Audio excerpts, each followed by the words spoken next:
أعوذ بالله من الشيطان الرجيم بسم الله الرحمن الرحيم الحمد لله رب العالمين والصلاة والسلام على أشرف الأنبياء والمرسلين وعلى آله وصحبه أجمعين رب اشرح لنا صدورنا ويسر لنا أمورنا واحلل عقدة من ألسنتنا يفقه أقوالنا ربي زدنا علما نافعا وارزقنا فهما واسعا رب يسر ولا تعسر رب تمم بالخير. Assalamualaikum warahmatullahi taala wabarakatuh. InsyaAllah kali ini saya bersama dua orang sahabat saya sebagai satu kumpulan, kami akan membentangkan tentang tajuk dakwah warga emas. InsyaAllah sebelum itu kami akan memperkenalkan diri. Nama diberi Wan Nurul Fatihah binti Wan Abdul Rahim 20 BC 03016, dan dua ahli kumpulan saya Muhammad Hazim bin Hasnul 20 BC 03012 dan Nur Hanani binti Jailani 20 BC 03019. InsyaAllah kami akan teruskan dengan definisi warga emas. Sebelum kita ingin berdakwah kepada sesebuah golongan, seharusnya kita mengetahui siapakah mereka dan bagaimanakah cara yang paling sesuai untuk berdakwah kepada golongan tersebut. Jadi, saya Nur Hanani binti Jailani 20 BC 03019 ingin membentangkan definisi warga emas. Siapakah warga emas? World Assembly on Aging pada tahun 1982 telah mendefinisikan warga emas kepada golongan yang berumur 60 tahun ke atas. Warga emas ini juga telah ditaktifkan oleh World Health Organization dalam beberapa bidang. Dan pada bidang sosial, warga emas ini bergantung kepada persepsi budaya dan generasi yang berbeza-beza. Manakala dalam bidang ekonomi, warga emas ini merupakan individu yang telah bersara dari dunia pekerjaan. Selain itu, warga emas juga ditaktifkan mengikut had umur yang tertentu berdasarkan pada budaya masyarakat setempat. Pertubuhan Bangsa-Bangsa Bersatu iaitu PBB juga mentaktifkan warga emas ini kepada individu yang berumur 60 tahun ke atas mengikut ketetapan persidangan antarabangsa mengenai warga tua yang berlaku di Vienna. InsyaAllah saya akan menyambung dengan sifat atau ciri warga emas. Yang pertama, warga emas ni dia mempunyai emosi yang sensitif. Okey, sebab apa? Sebab akibat faktor usia mereka yang semakin meningkat, mereka ni akan lebih cepat sensitif dan cepat terasa jika kita menggunakan kata-kata yang kasar ataupun kesat. Jadi, dalam berdakwah kepada warga emas ini, kita harus menggunakan kata-kata yang lembut dan berperangai sopan supaya mereka dapat menerima kata-kata kita dengan baik dan tidak terasa. Yang kedua, sesetengah warga emas mungkin ada yang mengalami tekanan jiwa. Sebab apa? Sebab boleh jadi ketika mereka masih muda, mereka pernah ditinggalkan oleh anak ataupun sanak saudara, ataupun mereka pernah kehilangan orang yang tersayang. Maka disebabkan mereka ni mengalami tekanan jiwa, jadi kita berdakwah kepada mereka. Cara apa? Secara berhikmah. Contohnya, kita ajar mereka berzikir, menyebut nama Allah supaya mereka dapat menenangkan hati mereka yang tertekan itu. Dan mengajar mereka berzikir dan menyebut nama Allah ini adalah salah satu pendekatan yang terbaik pada mereka kerana tidak menggunakan tenaga yang banyak, hanya di bibir sahaja. Yang ketiga, sebahagian besar daripada warga emas ini adalah mereka hidup bersendirian. Boleh jadi ia disebabkan mereka ada anak tetapi tinggal berjauhan dari kampung, ataupun yang berstatus duda atau balu kerana kematian pasangan. Jadi, kita sebagai pendakwah perlu mendatangi mereka dan mengingatkan mereka bahawa mereka tidak berseorangan kerana ada Allah yang sentiasa di sisi hamba-hambanya. Bukan dengan itu saja, tapi kita ajarkan pula cara-cara untuk beribadah supaya dapat mendekatkan diri kepada Allah. Dan kita yakinkan pula mereka bahawa bila kita berseorangan ini lebih mudah untuk fokus dalam beribadah. Dan yang terakhir, warga emas memerlukan kasih sayang dan perhatian yang sewajarnya. Semakin bertambah usia seseorang, maka mereka akan semakin menyerupai sifat kanak-kanak. Kerana apa? Kerana mereka tidak lagi dapat berfikir dengan baik dan sangat-sangat memerlukan kasih sayang dan perhatian. Jadi, sebagai pendakwah yang bijaksana, perlu mendekati mereka dengan cara yang baik dan dengan penuh kasih sayang supaya mereka dapat memahami apa yang kita hendak sampaikan. Selain itu, mereka juga akan melihat kita betapa kita memberi perhatian dan sangat prihatin kepada warga emas seperti mereka, dan akhirnya mereka akan merasa diri mereka disayangi dan diambil berat.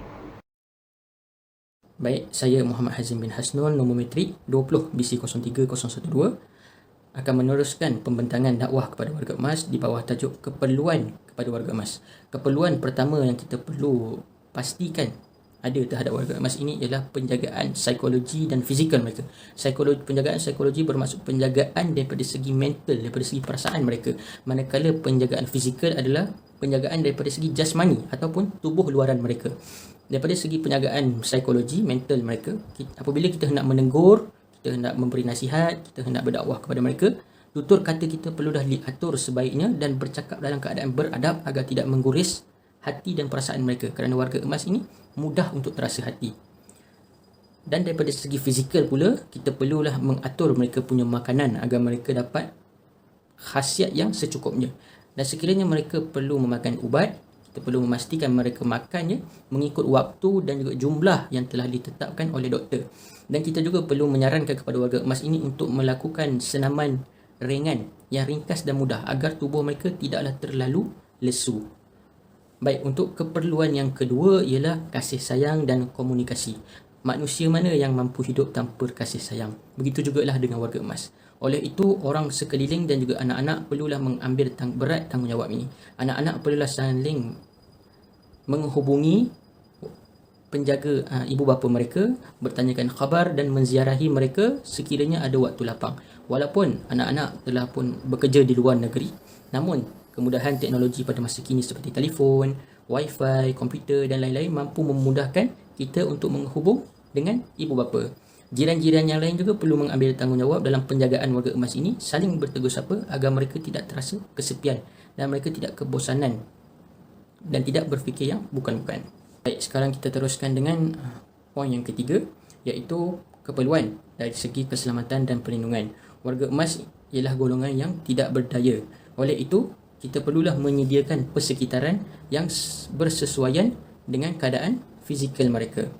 Selain itu, kita juga perlulah mementingkan keselamatan mereka. Sebagai contohnya, kita pesan kepada jiran-jiran mereka agar selalu menjenguk warga emas ini, selalu bertanyakan khabar dan keadaan mereka pada waktu itu.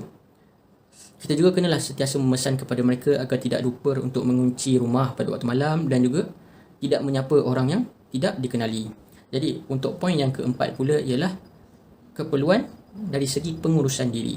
Jadi, warga emas ini kadang-kadang mereka sudah pun tidak berdaya. Oleh itu, kita perlu menyediakan kemudahan agar mereka dapat melaksanakan aktiviti harian secara minimum dengan sebaiknya.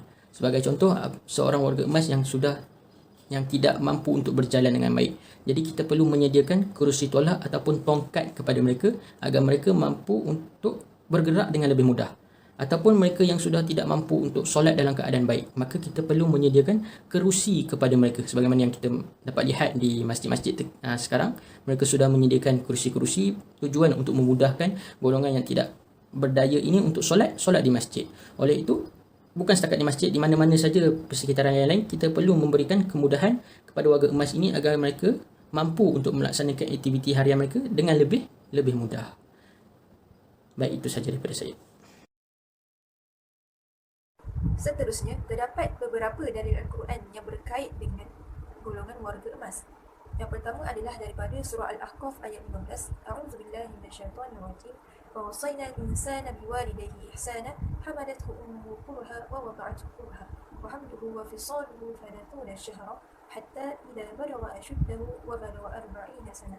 قال رب أوزعني أن أشكر نعمتك التي أنعمت علي وعلى والدي وأن أعمل صالحا ترضاه وأصلح لي في ذنبي الذي إني تبت إليك وإني من المسلمين. Yang bermaksud, Dan kami wajibkan manusia berbuat baik kepada kedua ibu bapanya, yang mana ibunya telah mengandungnya dengan menanggung susah payah dan melahirkannya dengan menanggung susah payah. Sedang tempoh mengandungnya berserta dengan tempoh menceraikan susunya adalah dalam masa 30 bulan. Setelah ia besar sampai ke peringkat dewasa yang sempurna kekuatannya dan sampai ke peringkat umur 40 tahun, berdoalah ia dengan berkata, "Wahai Tuhanku, ilhamkanlah daku supaya tetap bersyukur akan nikmatmu yang engkau kurniakan kepadaku dan kepada ibu bapaku, dan supaya aku tetap mengerjakan amal soleh yang engkau redai, dan jadikanlah sifat-sifat kebaikan meresap masuk ke dalam jiwa zuriat keturunanku. Sesungguhnya aku bertaubat kepadamu dan sesungguhnya aku dari orang Islam, yakni orang yang tunduk patuh kepadamu." Allah Subhanahu wa taala telah memulakan ayat ini dengan satu kata perintah supaya setiap anak berbuat baik kepada kedua ibu bapanya. Wawasaina al-insana biwalidayhi ihsana. Di dalam tafsir Ibnu Katsir ada menguraikan ayat ini secara terperinci bagi menjelaskan sebab-sebab mengapa seorang anak perlu berbuat baik kepada kedua ibu bapa mereka. Seperti mana yang kita ketahui, setiap ibu tidak akan terkecuali daripada merasakan kesakitan dan kesusahan dalam tempoh mengandung sehinggalah melahirkan anak mereka. Seperti mana yang telah diterangkan dalam ayat ini, hamalathu ummuhu kurha wa wada'athu kurha. Mengandungnya dengan bersusah payah dan melahirkannya juga dengan bersusah payah. Pada ayat ini juga Allah Subhanahu wa taala telah menyatakan secara umum tempoh mengandung dan melahirkan anak adalah selama 30 bulan. Terdapat hadis yang diriwayatkan oleh Ibnu Abi Hatim dari Ibnu Abbas radhiyallahu anhu menyatakan secara terperinci tempoh menyusukan anak.